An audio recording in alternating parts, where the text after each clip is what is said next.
So, today's guest has over 89,000 subscribers. Over 18 million views on YouTube, and he's one of the biggest product reviewers of golf YouTube.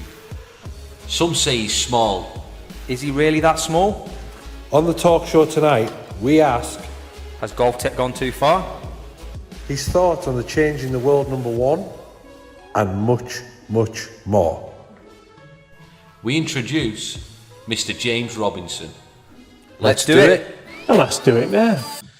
Hello and welcome to the ShankerZ Talk Show, where tonight we are joined by none other than Mr. James Robinson. How are you doing, boys? You How are you okay? doing, James? Good, thanks. Thanks There's for obviously coming on. myself, Golf Nuts. There's the Tattoo Golfer. And there's also GMac Golf. Hello. So yes. So how is James? Are you well? I'm okay, mate. Thank you. Very good. Lovely introduction. Thank you very much. Shame he took a few goes. Absolutely. It's all right, I'm going to leave that in. I should do that in Leave it every in, single boys. one of my videos. It'd be there forever. There's no outtakes, is there, on this show? Absolutely not. We just Not run- just run yet. and go. I hope not. Is it not live? I thought we were live. No, Oh. No. Ah. We're live amongst ourselves. Yeah, there's that. There's that. So, yes. Before we First- start, Go on. you've got a Shanker's question to answer in a bit, James. We'll let Yep. you know what the question is now, Yeah. and then later on in the show, you can give us your answer, gives you a bit of time to think about it. So the question is, you've got a 3-hole match. It can be at any 3 holes. Oh, you asked me this. Yeah, you asked me on Twitter, didn't you? You mentioned it. Any 3 holes, one Yeah. YouTuber, one celebrity, and one pro Oh, golfer. mate, is I've your got it 4 already, hole. mate. Yeah, You've don't got worry it? about Oh, Yeah. I'll wait for the answer later that. on. I'm gonna blag the 3 holes, but I've got the 3 guys. I think. Right. Yeah, I have. Yeah. No worries. Should we We've just got start? plenty of Forward to time. hearing it. To butter him up to change Yeah. his mind. Yeah, he's going to be thinking now, oh, should I pick him instead? That's what Pete did it yesterday. He said,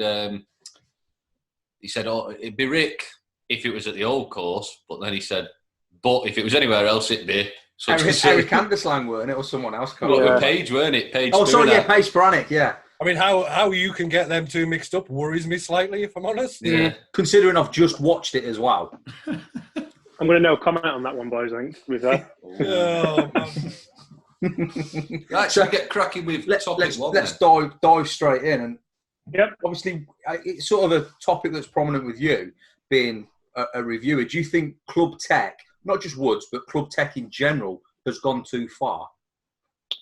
Personally, I don't. And it's a funny one. It's a real funny. Sorry, boys. The dogs. I'm going to let the dog out. 1 second. No worries. Who let the dogs out? James. He's not really my dog. He's the girlfriend's dog. Yeah, that's what they all say. If it was an Alsatian, it'd be mine. But Yeah. do you want to start that again, or just keep rolling? I'm have to keep rolling. Yeah, carry on. Yeah, keep rolling. So it's a real funny one for me because, I mean, like probably all of us, the reason why we're sat here now talking to each other is because we love golf. And I think if we start saying that golf's gone too far in any shape or form, be it technology, be it coaching, be it golf course design, I think we start to then hinder progress. Yeah. So, like for me, I always think of, and you might laugh at this, but I'm a massive fan of comedy. I love laughing, love comedians. Anything that's going to make me laugh, I'm all over it. So I don't know if you've ever seen it, but Frankie Boyle once said, he was asked about kind of probably cheats in sport or something, and cheats is probably a bit too far, but his answer to that was, I want to see someone run the 100 metres with the heart of a lion, the legs of an ostrich, and then finish in a blaze of fire. And I'm a bit like that with golf stuff. It's like, Yeah. I want to see how good we can get it Yeah. before we start worrying. Because to be honest, lads, golf's hard, isn't it? It's like, Yeah. I it's not personally, easy. I If personally think golf was easy, we'd all be on the telly. Yeah, Exactly. no, I think Exactly. golf is the hardest sport in the world. Personally, Absolutely. I think it is the hardest sport in the world. It's the hardest bat and ball sport in the world. Yeah, Fact. 'cause if you Yeah, No, break just it so I down, sport was- in general. if you So break at it school, down, sorry, Sorry, go on. No, you're okay.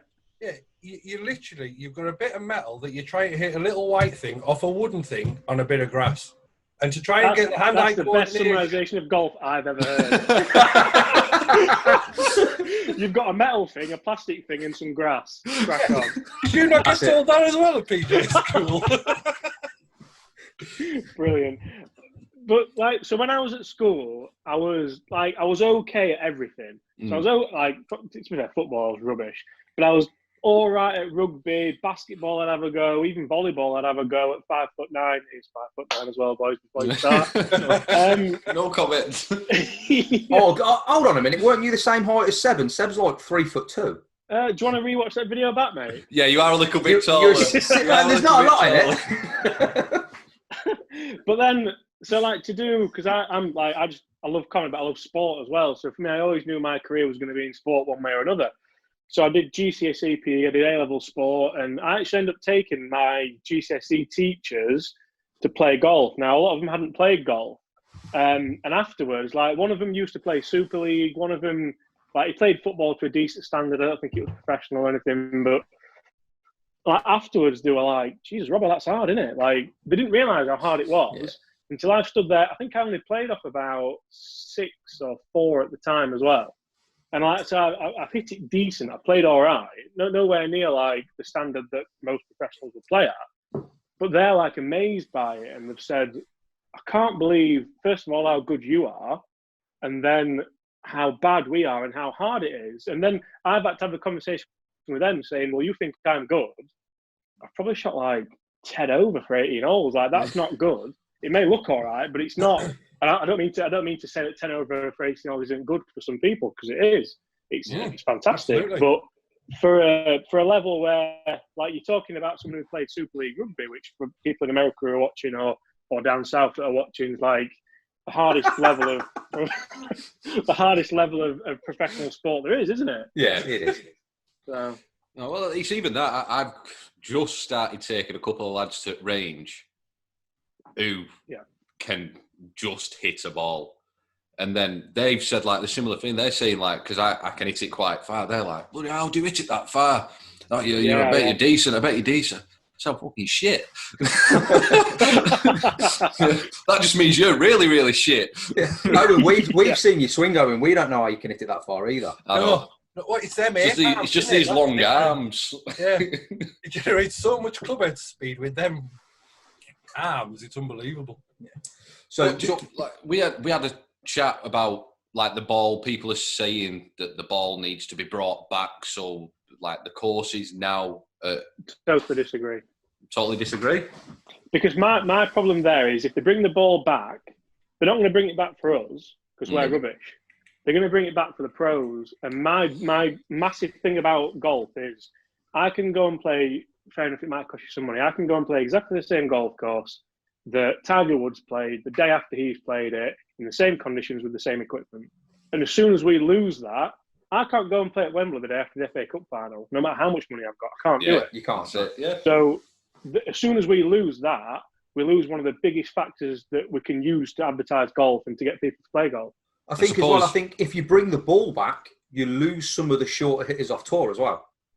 Yeah, absolutely. You look at your Rorys and your DJs that are knocking it over 300 on average every round. Mm-hmm. The guys that are hitting it 270, 280 on tour, they're not on tour anymore because they can't compete because they're too short. Potentially they are, because it brings everyone back. So all they do is they make the golf course shorter.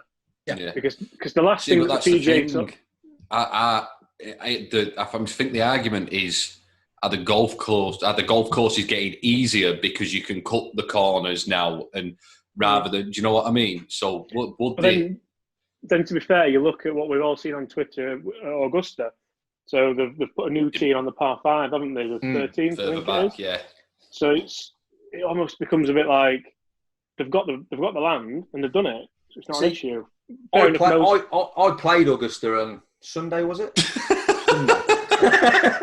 I can't get to the corner. No, it was on a simulator. I can't get to the corner, and I've got it out the screws, and I'm just to the corner. Luckily, because I play a fade, I had a shot in, but I don't know how them boys did it. I don't. Well, it's only really, I think Bubba knocked it over the corner, didn't he? And then after that, no one goes over the corner. So all you're doing is you're doing what you used to do for Tiger. You're Bubba proofing a golf course, which I just don't get it. Yeah, I suppose. I think one of the things that we all seem to skip past is the quality of the golfer, as well as the quality of the equipment. You know, yeah, you've got to be good to hit that corner. Yeah, of course. Yeah, and this is the thing where, I read through. I was going to do a full video on it, but to be honest, I don't know if you watched Mark Crossfield's video on the new USGA, but I thought he covered it perfectly. Yeah, that was Monday night, Tuesday night, this week, something wasn't like it? yeah. Because I spoke to him and we were going to do a bit of a FaceTime video. It didn't happen. To be honest, I thought he covered it perfectly. Where there's bigger problems. We need to get more people playing. We need to get more ethnic minorities playing. We need to get more women playing. We need to get more people playing the game. We don't need to make it any harder. But then also, people are fitter, people are stronger, people are moving faster, and that's just life. Like you probably look at any sport now. Like look at Cristiano Ronaldo now. I've got a signed shirt over there, and he what is he now? Is he 30, 35, 36? Yeah. Yeah. No, I think he's younger than me. He's a bit younger than 36. 40 then. I'm joking. but he's literally got the physical, because they did a test on him and he's got the physical body of like a 23-year-old. But guys can do that now because they're highly paid. All they've really got is time. So if they're going to use that time in the gym to make themselves better at their profession, to make more money, to have more time to do that, it's just an endless cycle of improving yourself physically and improving yourself towards a common goal, which is obviously your sport.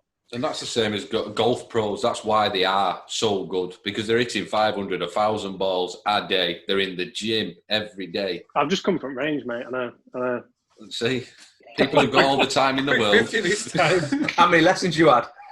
yeah. I took Foxy down and made a couple of pints and that was it. Yeah. Joys. But yeah, it's funny, isn't it, that we talk about the sport that we love and has technology gone too far and so on, because it's getting easier. It's not. But if you look at something like sprinting, people don't want to see Usain Bolt run any slower. They want to see it running faster. Well, rockets in his new Nike shoes. Exactly. So why? You want to see him take one stride and he's finished. Exactly. Yeah. So why do people want to make our sport harder than it already is? Because it's still, I'm going to stay as politically correct as I can, it's still governed by people who don't really know what they're doing with it. They don't really know where they want to go with it. If golf was governed by people in the age bracket of 20 to 40, I think we'd see a massive difference in who it's governed by now. And I mean, some of the big wigs might well be in that age bracket, but I think they're undermined. I just think there's still a lot of like that new logo from a few months ago. Is it the European Tour logo that you didn't like? Oh, for me, that was. I still don't understand that now. I just do not understand. The best thing is they paid someone a lot of money for that, and I just could have paid me. I could have done it so much better for him. I would have done it at half the price as well. Yeah, I think you're right. It's governed by. I don't have to be politically correct. It's governed by dinosaurs. Yeah. Ultimately it is. 2 seconds. That's what needs to change. Mrs. has decided to leave the washer on, and all I can hear it is in the background. Can you guys hear me washer rattling around the kitchen? No, mate. I just thought that was your brain ticking, if I'm honest. Nah, mate, you wouldn't hear fuck all. You might just hear every now and again. Yeah. Yes. So there you go. It's not gone too far then. It's for me, See, it's funny, isn't it? Because obviously Peter sort of said it had, didn't he? So it's nice to see the two opinions. The two different two pros. Yeah. Yeah. So we're going to jump in for a few questions now in between. Okay. Yeah, Lee. I've got one from Instagram, which was everybody talks about the price of golf clubs and everything like that. But what about the price of apparel? What about the price of a T-shirt or a pair of golf shoes? When if you think a pair of Nikes is what, £140 and a wedge is £115. So yeah, it's a fantastic what's your thought on the price of apparel and people not speaking about it? So I think apparel's probably in a place where, because it's governed by Nike, Adidas, Puma, J. Lindbergh, people don't argue with that because they're already reputable brands. So if you went to buy a pair of Adidas Predators, football boots, for the Americans who don't know what they are. Soccer. Football boots for Americans who don't know what they are. It's they're a proper, so like football boots, you can get the cheapo version, can't you? That look a bit like them but are nothing like them. The middle version, which is a little bit similar to what the pros wear, and then the all singing, all dancing version, which is I didn't really play much football, but it was probably about 200, 250 quid for a proper pair of boots. Yeah, they are now. They're scandalous. I mean, I remember when I used to play, I had a pair of Predator and they were £120. Yeah. And that was absolute scandalous money that many years ago. Now, like you say, the £2,500 quid for a pair of Nike Vapors. You know, I'd still pick the Copper Mondials. You can't get them anymore. Oh, yeah, they've remade them, haven't they? They're not the same, though. You can get, they're very similar. Are they? But then you look at like golf equipment and you think, well, yeah, that's expensive, or it can be expensive if you want it to be expensive. It's the same with clothing. It can be expensive if you want it to be expensive. I noticed, who's wearing golf nuts? You're wearing Par 73, aren't you? Yeah. So that's not expensive, is it? It's a reasonable price. It's really good quality. It's good stuff. I got Foxy wearing it in Cyprus and he loved it. Yeah. So, but because he wasn't a golfer, he wasn't aware that it's one of the brands that's probably up and coming and a little bit cheaper. Like if I'd have told him, mate, these shirts are £99 each, he wouldn't have known. He wouldn't have had an idea. But people don't have to go out like me in my Adidas top tonight, and probably Pete last night, who wore something Adidas. We're very lucky to be able to wear that and get things sent to us and things like that. Yeah. But no one has to wear it. No one has to wear Adidas. No one has to buy a tailor-made driver. You can play golf in a Dunlop shirt, wearing a Dunlop driver. And wearing a Dunlop driver. Wearing a shirt and playing a driver. and you'd have just as much fun depending on who you're playing with. Yeah, 100% agree. It's fashion. Like if you said you're going to stick me with three of my best mates playing golf, and I've got to wear a Dunlop shirt and I've got to use Dunlop clubs, or you're going to put me with three people who I can't stand and I can wear Adidas and I can play whatever clubs I want. I'm choosing my mates all day long. Of course you are, and absolutely. That's where, I mean, you'd probably draw the line at Donny, though, wouldn't you? No. I'd rock a Donny golf shirt. No, I'm on about a Donny golf club. Yeah, draw the line at Donny. But even that, so then if you flip that around and said, well, I'll tell you what, if you were going to go and play an event that really meant something and you've practiced for weeks and weeks and weeks, and so like that pro I played in, really wanted to play well, didn't play amazing, but showed up.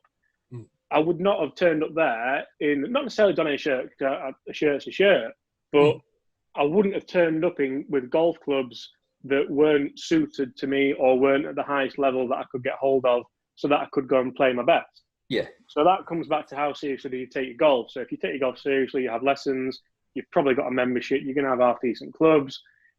It's not the cheapest of sports, is it? And that's where we probably don't help ourselves, but then you can play it cheaper. But you can play any sports for cheaper. It's like anything. Like with football boots, you can go and buy a pair of Sondico football boots, for instance, or you can buy a pair of Adidas Predators. And when it comes to the clothing, for me, at the end of the day, golf clothing is fashion, still fashion. You feel nice when you've got a nice Adidas top on. So I wear a lot of Adidas golf clothing stuff myself. I don't get it for free. Is Adidas James. like Adidas? It's Adidas. Where I'm from, it's Adidas, and I get on the buzz as well. Is it Nike as well? No, it's Nike. Yeah. Yeah, the nod of the head says it all, really, doesn't it? Yeah. Sorry, I'm not gonna lie, I'm looking Adidas. at the little digital thing behind James's right shoulder, and I'm hoping it's going to go to 89,000 tonight whilst we are live on here. Is that your I'll tell you subcam? where we are. Yeah, that's my girlfriend got me that for Christmas, to be fair, and we are. I was looking at it earlier. Oh, we're 88994, so there's a chance. So there is a chance, right? How many accounts have I got?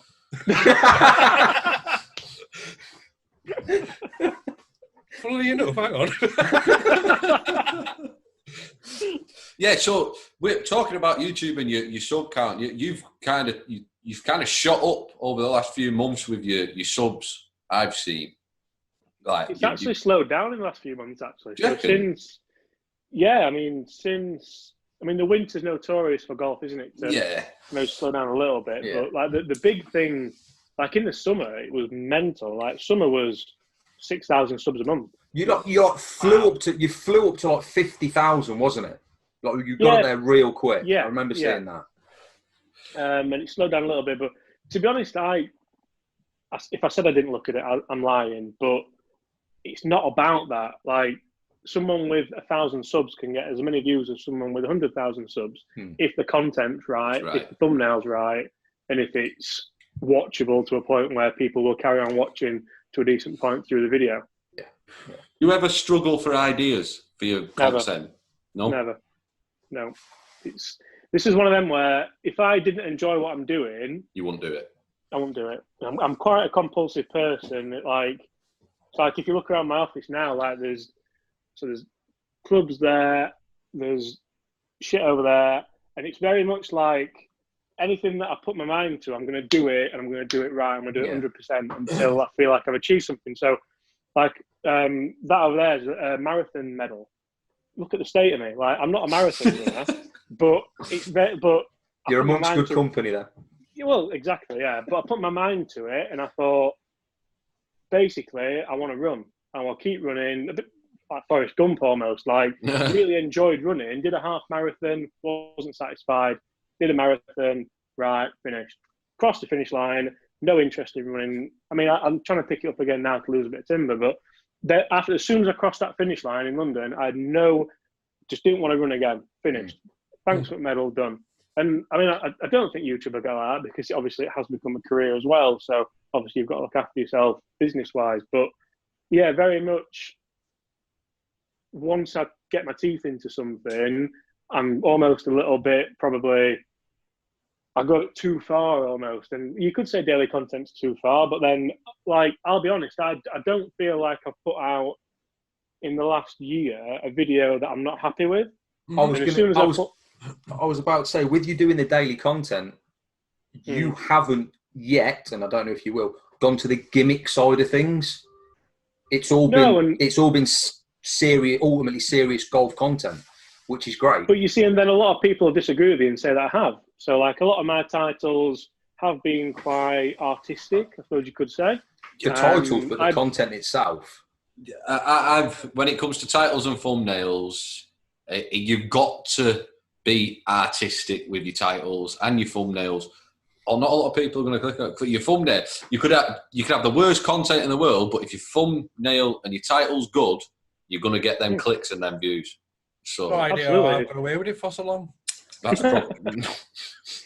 And obviously YouTube's a business, isn't it, at the end of the day? So I definitely try to give people value. I definitely try to help them improve the game, lower the handicap and all the rest.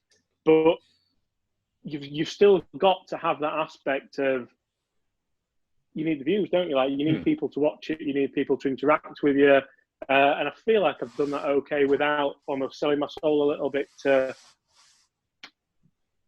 some kind of content that may not be as you would like. Yeah. No, I totally agree with what you're saying. And talking about, obviously you've got Spriggsy as well, haven't you, as your mid-handicapper? Yeah, good guy, really nice guy. Where was the idea of the high handicapper? Was that just your mate wanted to get into golf and then... Yeah, so to be honest, this is a really good one, you'll like this. So Fox has been my best mate since we started secondary school. Like, literally, you bump into each other at first day of secondary school. Hey, mate, my name's James. Oh, nice one. We'll be mates. Simple as that. And then, like, we've gone through different stages in life where we don't talk for a few weeks, but we've literally been that close for so long. And he rang me and he said, "Oh, mate, I've got a week's holiday to take from work." So Foxy works for he's going to kill me if I know this, the National Power Grid. So he works quite hard, like long hours. He's on call a lot. When he gets a week off, he literally just wants to relax. He said, "Mate, I've got a week off. Can we go somewhere and do something?" I said, "I'll tell you what, we can, but I need to, like, I'm not, if I go on holiday, I need to get a week in front to upload." So I said, "Well, why don't we go away, but I'm going to teach you how to play golf." And he was like, "Well, I've always fancied it." Yeah, he's a keen cricketer. He loves cricket. So I said, let's teach how to play golf. he was up for it. We went. Obviously, I made the content, and to be honest, that content didn't go down very well. The whole beginner series it's done okay, but it's not done. Because I thought it was quite original. I thought it was something which a lot of people would get the teeth into and enjoy, and it's not done overly well. But the reason why we carry on doing it is I'm loving it. He's loving it. We spend a lot of time together. We've gone on a couple of trips together. Yeah. It may not be the content that brings in the views, but I'm absolutely loving it, and it's keeping my appetite wet for doing more content. Yeah. It's so we've got this race to Dubai, so he's going to try and break 100. It's going to be at the Els Club, so I've not released that yet, but people know now. Ooh, in Dubai. YouTube exclusive. There you go. Very, very tough golf course, and to be honest, you'll watch this, Foxy. It's a tough golf course. That's all I'm going to say. So if he does it, he's done it properly. He's not gone and played a golf course which a lot of people could break 100. It's a very, very hard golf course. But afterwards, I'm going to ask him a question.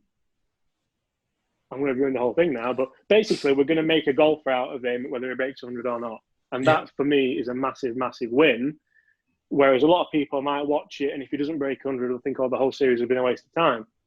Absolutely not. To be honest, if he doesn't break 100, it's not so we can do it again. Yeah, exactly. Well, that's it. But if he still wants to carry on playing golf, you've helped the golf world by bringing that one more person. If the worst thing comes out of that video is we've created one more golfer, whatever. You know what I mean? I'm fine with that. You've succeeded, haven't you? Absolutely, yeah. And the way I see that going now is he's going to be my high handicap guy. And we're not going to review every single product as a high handicap test, but he's put enough work in to warrant having a handicap. I can't see him joining a golf club. So we'll find some sort of app or some sort of system where he can have a handicap, and then he can go and play. Like a lot of his mates play as well. Yeah. So like Josh, Jamie, Gib, all them people, they go and play, and he now joins them in a 4-ball. He doesn't feel out of place. And that's absolutely massive. Yeah, that's really good for him and for them, because he gets to spend more time with me, but more time with his other friends as well. Probably forget about work a lot more as well, because he's concentrating on his golf. That work just becomes a thing of the past while he's on the golf course, chilling out with his mates. Yeah, absolutely. And being a cricketer, cricket's a very seasonal sport in that literally it shuts down for 8 months or 10 months. Cricket's not my forte, to be fair, but. A Yorkshireman that don't like cricket? Oh no, mate. I know. But he loves it. He absolutely. We've come from range tonight, and his text the phone keeps going off. Oh, what did you think of this swing? How did it? He's loving it. Yeah, that's good. Really happy with it. Yeah, that's what it's all about. I had this conversation with my dad and my uncle, because they're the ones who got me into actually playing golf when I was a bit younger. Mm-hmm. And if you would have asked them 5 years prior because they started golf quite late, if you would have said, do you fancy a game of golf? They would have said, it's an old man's sport. That was their idea of it. And now they can't get enough. They go away every September on a golfing trip, which I can go on now. It's brilliant. When you're on that golf course for that 4 hours, you seem to not talk about anything other than golf. Yeah. Oh, I don't know, mate. I disagree with that massively. You want to come to be fair, it? some of the conversations we've had as well, boys, ain't been golf related. Yeah. No, that's actually very true. Yes. Yeah, true. Well, I think that one should be left. Take that statement back. Take that back. It sounded good for the podcast, didn't it? So Swiftly moving on. Should we go on to topic number 2? Yeah, let's jump in. And Mr. McElroy back at world number 1. Yeah. What are your thoughts on that? Because I've got an opinion, and I think Lee's got an opinion on it as well. An opinion as in how he's got there, an opinion as is he going to stay there? Both. So, I think you. I mean, I don't like to speak for people, but especially people like Rory McIlroy. But I think he would have liked to have got there on a riding on a chariot and a blaze of fire. You know what I mean? Yeah. And I think most people would probably agree with that. But I think being world number 1 speaks for itself. It's like you are literally the best player in the world, and even to have held that accolade once is brilliant. But to now rehab it, I bet it means more to him now than the first time. He won't realise what it meant. Yeah, totally agree with that. and hopefully it can give him the confidence. I'd love him to win the Masters. I think he's provided that much to the sport, like in such a short period of time. For him to win the Grand Slam would be unbelievable. And hopefully he can get that. I think if he wins the Masters, he goes and wins 4 more. Not Masters, but majors. Yeah. I don't think he can. What, win the Masters? I don't think he can do it. Simply because... You seen him play? Once or twice, but I think it comes down to the media pressure on him. And I think the amount of media pressure he has around the Masters, I think the last couple of years, he's really struggled with it. So unless something's changed, something dramatically changes in his mental game around that competition. Like getting married? Yeah, potentially. But this is the thing. So he got married last year, didn't he? Yes. Last year. And since then, his form's just gone. Because like he doesn't care. He doesn't seem to care about anything now. It's like you watch all his interviews and his media stuff, and he's just like, "Hey, boys, you all right? Yeah, I'm just going to go and hit this driver 500 yards. Bang." Not bothered. And I think and I hope he takes that into the Masters and says, "Look, being world number 1, obviously, you get an invite into the Masters if you're world top 50. Top 50. So he's not going to slip out the top 50 anytime soon, is he? He's probably going to play in the next 15 to 20 Masters. And he might even get invites because he's won so many majors. If you win the Masters, you get an invite for life. Yeah. So potentially he's going to play the next 15, 20 Masters. If you said he's going to, in the next 20 years, he's going to win another major, yeah, I think we can all probably agree he's going to win another major at some point. That narrows it down to 1 out of 4. He can play well around Augusta because he's done it. Yeah. He just had a bad back 9 on Sunday, which is unfortunate. Yeah. I just can't see why not. He plays the course every year. Obviously, a lot of them play the course every year, but a lot of them kind of fall out of contention but turn up just to play. Yeah. And they won't tell you that, but a lot of them probably do, don't they? Yeah, of course they do. So you can probably put him in the top 10% of the field every year, and you're doing that for, like we said, 15, 20 years. Don't get me wrong, I would absolutely love to see him win it. Yeah, I'd love yeah. to see him win it. That kind of digressed from him being world number 1, didn't it? But yeah. Is he going to stay world number 1? No. Not because he's not good enough, but because everyone else is so good. Yeah. You look at the world top 10, and you can't believe that's the top 10 in the world, because there's guys that some people may have never heard of. We've all heard of them because we're golf fans, but I think Webb Simpson 6th in the world, or very high up. It's like that's unbelievable, isn't it? Yeah. The world rankings isn't like it was 10, 15 years ago. No. You know, your top 10. You could reel them off, couldn't you? They just sort of bounce around. It's not like that anymore. We were talking about the old Order of Merit, where Colin Montgomery was 5 years Order of Merit for the European Tour, but nowhere in the world rankings. It just goes to show you where it has changed. Yeah. A little bit, and then a little bit in the, like it's always been, a lot of the money's in America, isn't it? So winning the PGA Tour event means a lot more than winning the European Tour event, unfortunately. Well, I think the introduction of the Rolex series has changed that a little bit, hasn't it?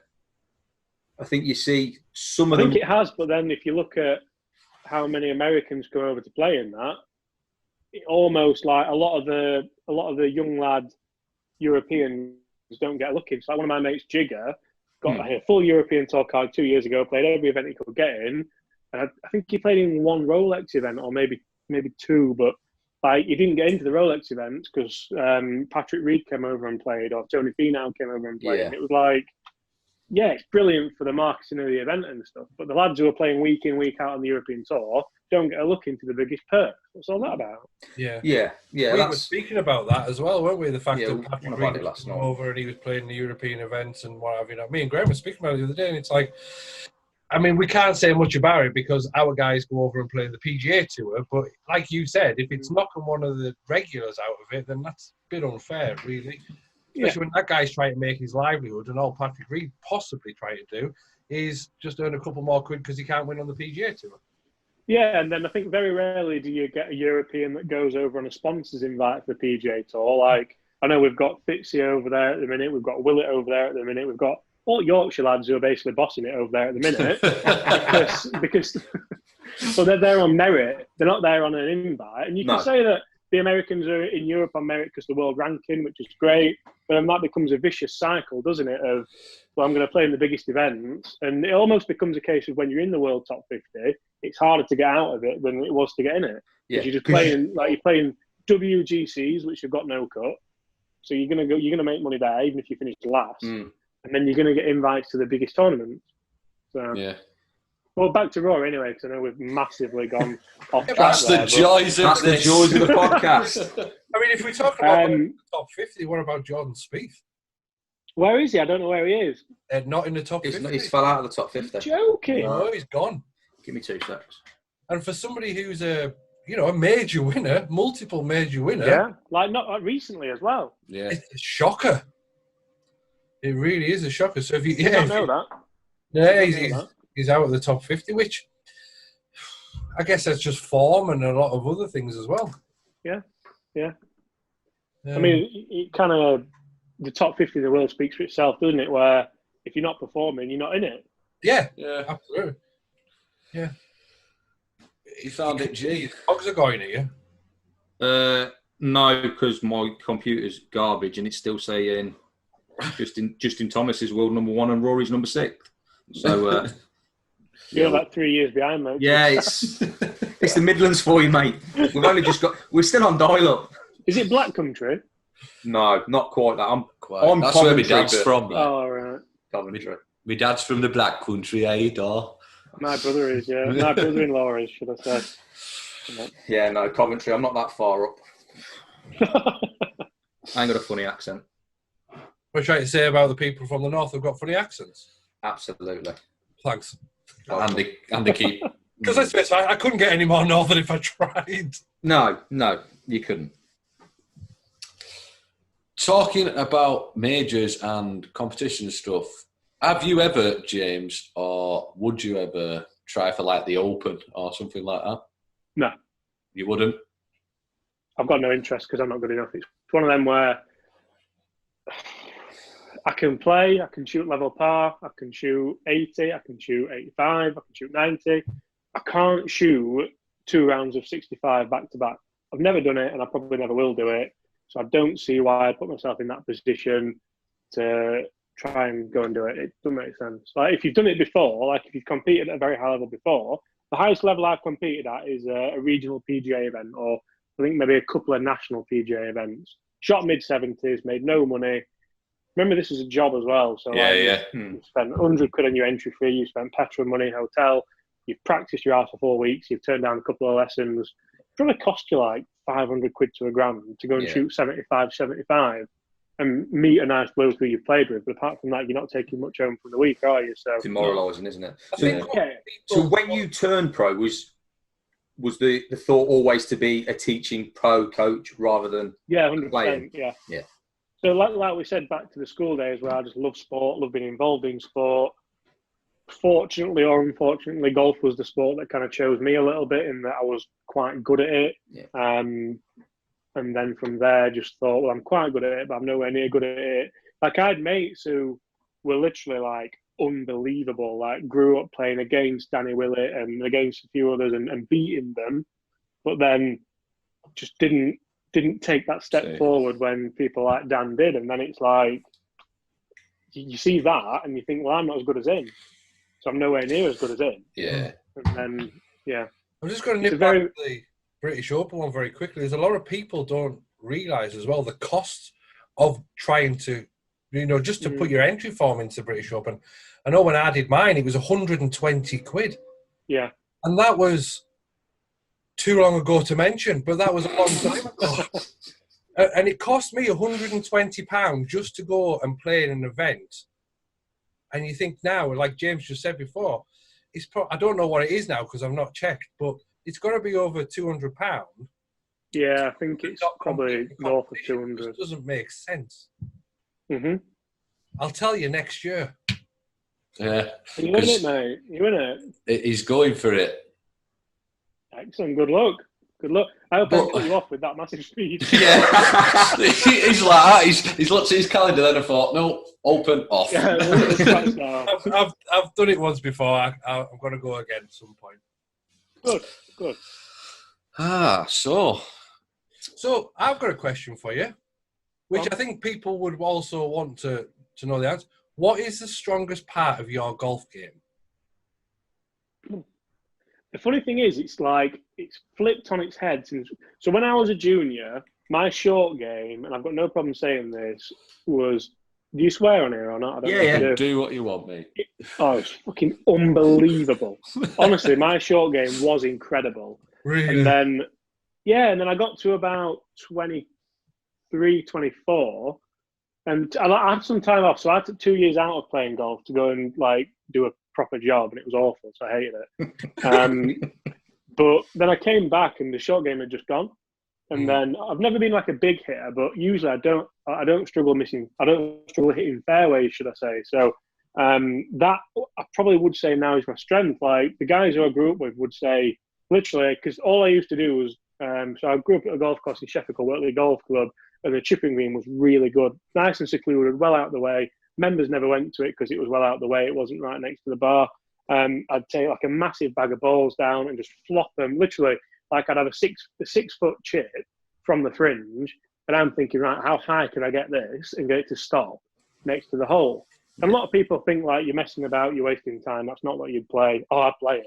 Yeah. Like I play it all day long. And I used to go out and play medals with like members at Wortley, and they'd be like, "Why are you playing that short?" I was like, "Because it's just gone to 6 inch, and then the next one will go to 6 inch, then the next one I might hole it." Because I was so confident in opening the face up and hitting it that was it. But then, like I say, you take some time out of the game, you come back, and that probably confidence disappears and the timing disappears a little bit, and then from there, it's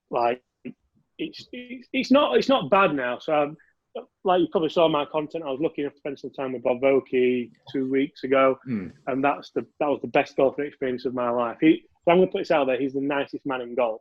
Yeah, Proper, really. top, nice, just a genuine person. So I had a little bit of a lesson with him, but I also had a bit of a lesson with my mate Chris, who's on a lot of my content. He specialises in putting, but he's very, very good at teaching kind of chipping and pitching as well to a tall standard. And he looked at me. I don't expect you to watch like my videos, but there was a video 2 weeks ago on Saturday where I've said it was a chipping lesson, and his first words are, "Yeah, this is going to be hard." This like he just, because the technique was that bad that it's better now, but it's then finding like how to get your landing zone right because you're using the club differently and things like that. So long story short, nothing is the strength of my game at the minute, but we're trying to get it back. Well, I'm just going to quickly touch on something because very similar. I mean, my gap was longer than your gap of 2 years, but do you regret that 2 years missing? And if you hadn't have had that gap, do you think you would have been a playing player as opposed to a coach? No. So the gap I had, I went to work. I was very lucky at it. My dad's always had like quite a good job. So he was quite high up in a company called Hesco Bastion, which so they built Camp Bastion in Afghanistan. So all the kind of big, they were basically big baskets full of cloth, what you fill with rubble, and they were basically bomb shelters for the troops. And I went to work in the factory for him for 2 years. It was really good money, don't get me wrong. Like everyone in the factory was really well paid. It was a guy called Jimmy Hesselden, who unfortunately isn't with us anymore. He owned it, and it was such hard work. Like it was in Leeds. It was like lads from Leeds who were hard, like proper hard lads, like some had been to prison and stuff. And that made me as a person. Like I remember on my first week, I've gone and sat in my car on my lunch break, proper factory work, like you're filthy, you're running around. And I rang my dad. I was like, I can't do this. I'm not doing I can't do it. And my dad's answer was, well, you've only got another, what are you saying now? You've only got another 23 and a half months to go, so don't worry about it. I was like, shit. But then, like, looking at it back, I speak to a lot of the lads now, and like, they still work there, and it's brilliant because it made me as a person in that I can take, like, honestly, the banter that was flying around was, and I say banter, it wasn't banter, it was absolutely ridiculous. Being a Man United fan as well, imagine that. In fact, God. So my name was Scum. Like every literally, so you'd have a label what I'd put on your work, and it was scum, and like that was one of the nicest words that I got called. So, like a lot of things now, you learn that I'm probably massively thicker skinned now from the back of that. So going back to your question, it's like absolutely not, because if I'd have put time and effort in over those 2 years playing golf, financially I wouldn't have been in a stronger position as well, because I was lucky enough to save some money up. But also, I would never have got good enough to be that good. And then looking back at it now, to be honest, I don't have the heart for it. I don't have the stomach for it, because even in that pro-am, don't get me wrong, I absolutely loved it. I love playing with Christian. He lost in a playoff. Like, I was watching it like, oh, come on. But anyway, and I was stood on the first tee thinking, I'm so glad I don't do this every week for a living. So glad. And then Rat up it out of bounds. So that's probably justified. Makes you appreciate things a bit more when you had a job like that to doing what you're doing now. Yeah. And I strongly believe that everyone should have to do something like that. Like a lot of the lads who kind of come out of school and they're funded to go and play professionally, don't get me wrong, good luck to them, and I hope they perform well, but the real world. Yeah, the real. You need some time in the real world to see what you want to do. Because I mean, imagine the lads who've come out of school, they've been funded, they've tried to play. They've got to like 30 years old, they've had a proper job, and then they need to go and make some money. What must they like? We talk about mental health in like football and stuff, don't we? But very rarely is it mentioned in golf. Like, imagine how them lads feel.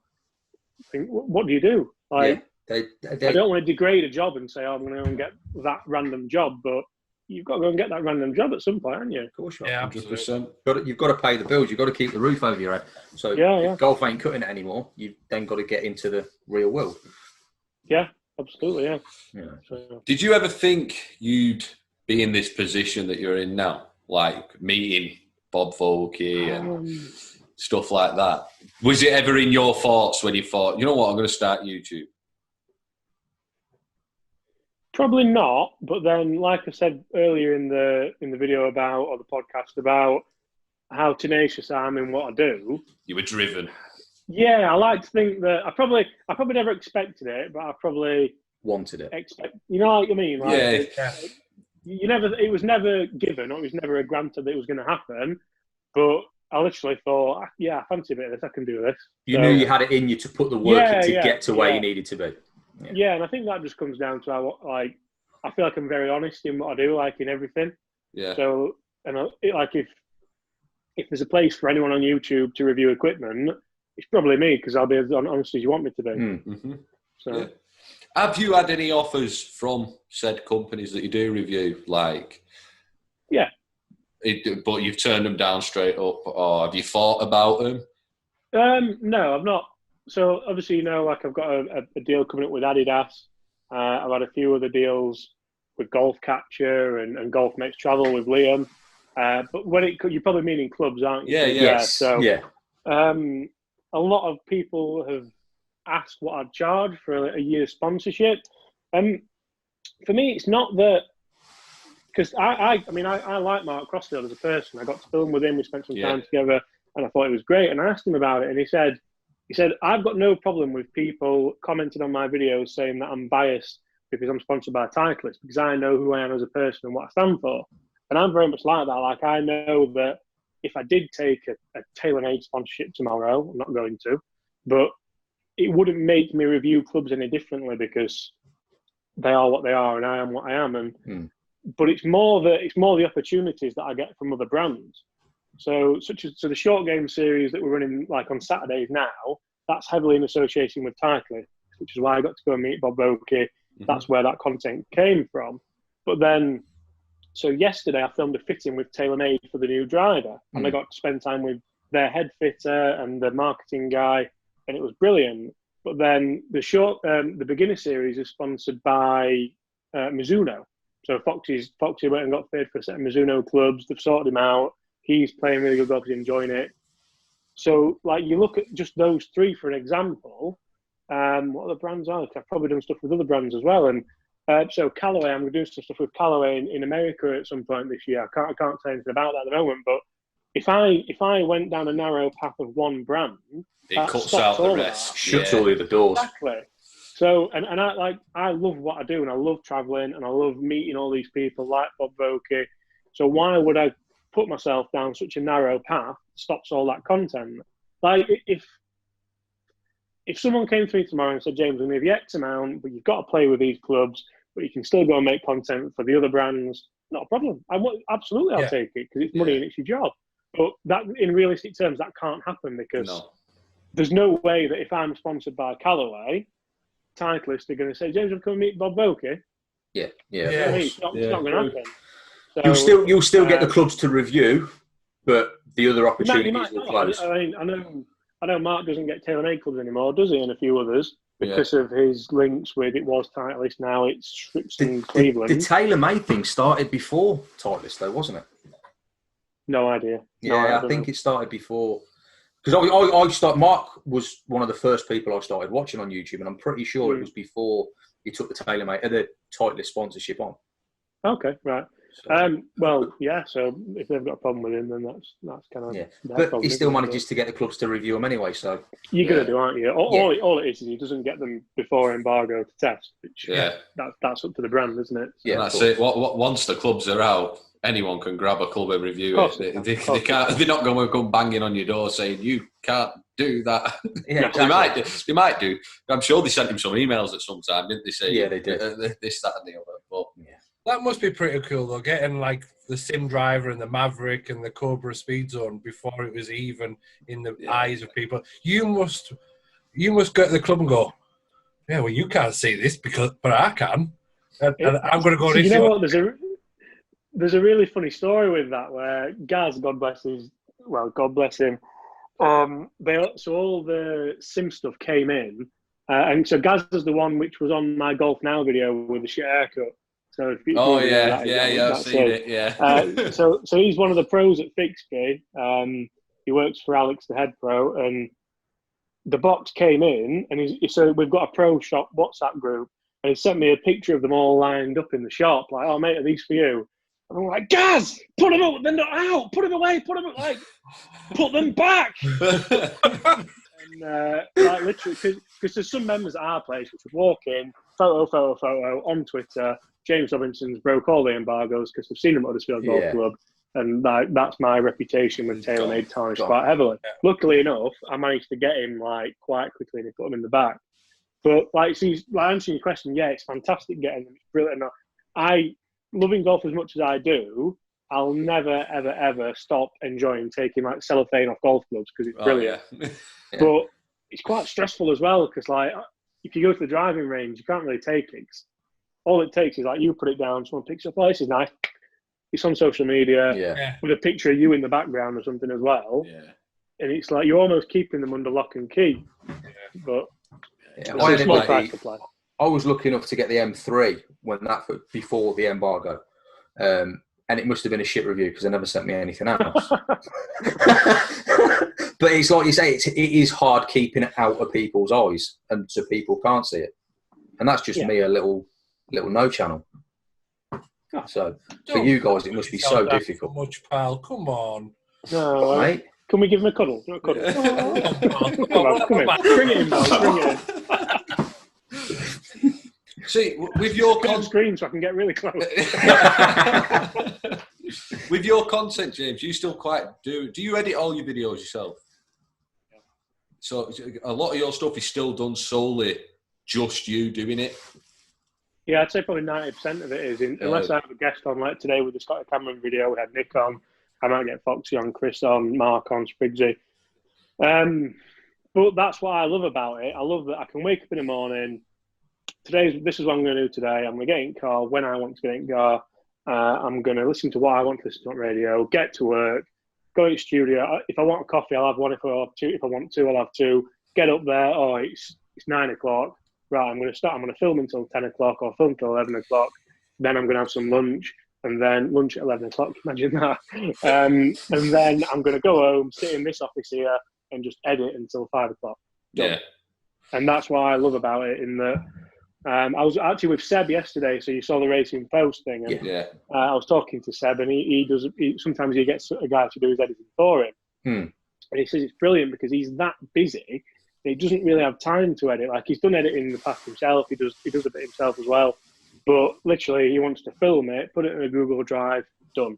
on someone who's going to edit it for him. Obviously, he looks over it, he sends back any amendments. But for me, I just love plugging in, editing, get it up, and then move on to the next one. Yeah, because like with the numbers of subs and stuff you've got, you start seeing like even Liam. He's announced that he's taking on a cameraman and stuff like that.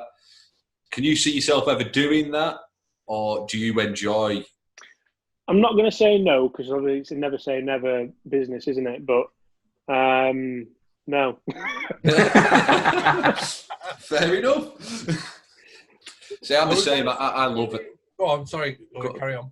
Go on. You've not said much today, Lee. We'll let you talk. Sorry. Come on, Lee. Sorry, man. Right. Are we going to see much of you and Liam again on channels? Oh, absolutely. Yeah. Literally. So me and Liam, this isn't in a weird way, but me and Liam ring each other every day. We speak to each other every day without fail. Very, very close. Like we talk about business, obviously. We've got to know each other a little bit, kind of in his family life and stuff. He's just had another baby, and we get on so well. I help him, he helps me. And the reason why we haven't collabed in a long time is purely that we're that busy. Yeah. And I tried ringing him. Why don't you ring him now? Yesterday. Ring him now and put him on loudspeaker. He'll probably not answer now, will he? Well, if he doesn't answer you, pal, I'll try. Is Graham still there? Last time we spoke was 9:44 this morning. That was for half an hour. So, Graham, are you asleep, pal? Let's see if he. Welcome to the he's put it down. Welcome to TTG voicemail. He palmed me off onto voicemail. Liam, I'll leave my voicemail. Yeah, cheers, Liam. Oh, he's back. I'm back. Don't know what happened then. Mate, I thought you were asleep. I'm on the podcast now. No, mate, literally everything speak just all the time frozen. on the phone. Which mic am I on? And you fired me off, so I'll speak to you in a bit. That's brilliant. Liam is one of them characters as well. He's just so good to get along with, and he's an honest person. If you're doing something that's shit, he will tell you. He's brutally honest. Yeah. So, the majority of the time I spent with Liam was in America for the Masters trip and the Golf Mates travel trip.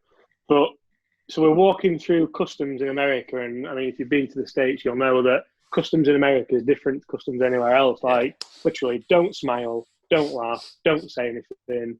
Just keep your head down. Hold your passport up and go. Yeah. Liam's walked up with his flip flops on, lobbed his passport at security guard and gone, "All right, cop." And we're all just like, "Liam, mate, come on." Yeah, he's not got that serious thing about him, really, has he? No, yeah, and that's what a lot of people love about him. And that's what we all love about him as well. In that he's literally he's not. So when he's on his channel, he ain't acting. No, that's Liam. No, that's absolutely Liam. We've all said the same thing. We've all said, because obviously he's helped us out a bit as well, and he's put us on his channel and stuff like that. But on camera, off camera, there's a little bit more swearing off camera. He's more brutal with me off camera. I'll tell you that much. but there's no difference. Like it's not an act. What you see on camera is what you actually get. Absolutely not. So you're going the Masters again, aren't you, this year? Yes. Yeah. Are you looking forward to it? Nah, it's all right, mate. Yeah, it's not like my office is covered in it, is it? So, are you playing over there again? Yeah, so it's basically exactly the same trip. So Golf Mates Travel run a trip where it's basically you go and stay at Harbour Town for a week, and you drive over to the Masters for a practice day, and it's literally like, if you're a golf fan, it's one of the best weeks of your life. It's like unbelievable. So. Yeah, I've got a few friends that have been to the Masters a few times now, and they say the practice days are the best days to go on. Yeah, I can't comment because I've not been to a proper day, so I'd never don't know. Yeah, but the Monday is fantastic. You probably saw I managed to get a video in on the Monday, and you try doing that any other day, and you've got. To be honest, I'm surprised I got as much as I did. Yeah, but you've literally got no chance. Yeah. Happy days. Right, should we move on to the ShankerZ question? Yes. Go on. Here we go. What are your 3 holes and your 4 golfers? So I'll go golfers first. Mm-hmm. So I'm right thinking one's a YouTuber, one's a celebrity, and one's a golf pro. Yeah. So The YouTuber is, where is he here somewhere? Big Al. Yes, Big Al. Al is one of the I'm going to put it over there. Because Al is one of the nicest people you will ever meet. Like, so when I went to Australia to film with Al and work with him, I stayed with him for like 10 days, like a week, 10 days. And I mean, so we were born in the same place, born in the same hospital, we grew up in the same place, but never knew each other. And then when we both he started YouTube a long time before me, and I used to watch his stuff. When I started, like, we used to message each other, like, having a laugh and that. And then it was like, oh, when we're going to collab? And I thought, well, I don't know, maybe you live on the other side of the world. It's really hard, isn't it? But then when I was doing some work in Dubai anyway, I said, look, mate, I'll come over for a bit and we'll do a couple of bits. And I knew a couple of people in Australia anyway, so I was going to go and see them. And he said, look, come and stay with me. Not a problem. As long as you don't mind 2 huskies eating you every morning for breakfast, then you're fine. So I thought, oh, well, why not? Like, and to be honest, like, as soon as he picked me up from the airport, we were just laughing and having a great time. So, like, bromance. It's a bromance from the off. Exactly that. Like, so to the point where we're going to his wedding. Like, I should probably know what year it is. Next year, I think. And we're probably going to go. Like, so me and my girlfriend are going to go and see him and Isha, which is his fiance, and Floki and Murphy, which are the Huskies. He'd kill me if I didn't mention them. We're going to see them at the end of this year. So it's like, and that's what I love about YouTube. That kind of brings people together as well. Yeah. So I'm guessing he's the same off camera as he is on camera. Oh, no, mate. Talking knob. Yeah. Your face, though. No, mate. He's a top. Yeah. He'll be on the podcast soon. Really? Yeah, I've spoke to him. I spoke to Alex. God, I spoke to Alex when I got the M3 just for advice on how to review a club, and he was brilliant. Just told me what to do, gave me some advice. Yeah. But I spoke to him a couple of days ago, and he said he's got some travelling to do. But when he's back, he hasn't got travelling to do. Yeah, right. I'll be messaging him in a minute. What travelling you got to do? James said you ain't got no travelling. I don't know. What time is it there? I'll try ringing him. They're 8 hours. See, this is the thing. They're 8 hours ahead of us. So yeah, but he'll be up because he walks the dogs at like 3 a.m. Right, ridiculous. That's fine then. We'll be doing a podcast at like this time while he's walking the dogs. But yeah, so he's the YouTuber, and then I get Liam to caddy for him because Liam's a top bloke as well. So there's them two there. Golf Pro, I'd go for one of my mates who you probably never heard of, but Jigger Thompson. So Jigger was on the European Tour, not last year, the year before, full card. We mentioned him earlier in the podcast. Yeah. Cracking lad, like nice as they come, Sheffield lad, 6'7", I think, maybe even a bit more. So he was the tallest golfer on tour when he was on tour, but if anyone's watching the podcast and once he's on Challenge Tour now, I think he had a good finish last week, so hopefully he does all right this week as well. But just all round nice guy, and we'll have a laugh. Like all I would want in a 4-ball is for it to be a laugh. So throw it in the mix. And like what I have no ambition of doing is playing with people like who, luckily in the Pro, I played with Christian Bizaden, who was a nice guy. We had a laugh as well. Like if I got put with someone who was just like an absolute stiff, just a stone who had no emotion at all and didn't want to have a laugh, I'd be like, it's going to be the longest 4 hours of my life. So Jig would be the Pro, and then celebrity, because Jig's that tall, I'm going to go Kevin Hart. Yeah.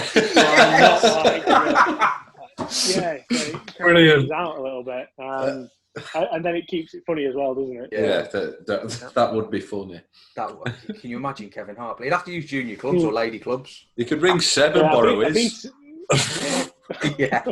I think Sam's probably a bit taller than Kevin Hart, to be fair. But I've been to see Kevin Hart live twice, and literally both times blown my mind. It was so funny. So, he's funny. He's a funny guy. Have you watched his documentary on Netflix? Yeah, fantastic. That's brilliant. I love that. It's fantastic, and it kind of shows how misconstrued the world can be, doesn't it? 100%. 100%. Hole-wise, so I have those in my head. You probably know I've kind of reeled them off really quickly. I'm going to blag the holes like I do on my videos because I know about the holes. But I'm going to go 12 for Augusta, primarily because who doesn't want to play that? Yeah. Was it 3 holes? Yeah. 3 holes. 18th at Harbour Town, because I've played that and that's the best golf hole I've ever played. by far. And Liam from Golf Logs UK took a 10 on it when we had a match going. And we've seen that. Didn't you play? You played it off the tips though, didn't you? You played it right off the back tees. Yeah. Yeah, but that, I mean, it's not a 10 hole even off that. And then one more hole. I feel like I should know this hole, but the 14th at North Berwick, the one with the brick wall. Right. Yeah. So North Berwick's one of I think it's the 14th. I feel terrible if I've got that wrong because North Berwick's one of my favourite courses. I'm sure it's the 14th. So that one. There we go. That would be a brilliant 4-ball, though. Yeah, it would. Yeah. Absolutely. Come and watch money for that one. Who's winning? Yeah. Who's taking the money home? Well, it ain't going to be Al, is it? No. I'm probably going to say it's going to be Jig, isn't it? But yeah, depends how many shots Kevin Hart gets, I think. Yeah. Well, of course, yeah, because you three wouldn't get shots, would you? No. So yeah. I'd be taking shots off Jig as well. Yeah. Yeah. Talking shots. What did you play off when you turned pro? 4. You what 4? Yeah, 4 minimum requirement to go on the PGA. Yeah, it's 4. As soon as I got there, in fact, I was I think I was waited to get to 18. No, yeah. As soon as I got to 4, I came out the factory. I was off kind of 5, got down to 4, and that was when I left the factory and went into pro shop and earned like £3 an hour for 2 years, and it was brilliant. So. £90 a week I earned. No, unbelievable. 12-hour shifts over 6. And you were overpaid for that, mate, as well. I can't believe you're earning that much. He's older than you. I'm older. I know, so he should have been using less. Oh, he should have been using less. Getting less. Should have been, yeah. I don't know, how long ago was it? 18 years ago, so I wasn't that well paid. No. But that's what I mean. So, like, a lot of members will think, that's a lot of money, that. You're paying you too much there. You can afford a car. Paying you way too much. It was an air-edge Austin Metro. Oh, dear. Brilliant. Well, I think we'll wrap that up there, lads. Yes. Okay. Thank you very much for watching. Check out James's channel that way. And you probably already do if you watch us anyway. Yeah. But comment below, get involved. What do you think? And we'll see you later. James, thank you very much. Thanks for having me, boys. Cheers. Bye. Cheers, bud. Bye. Right.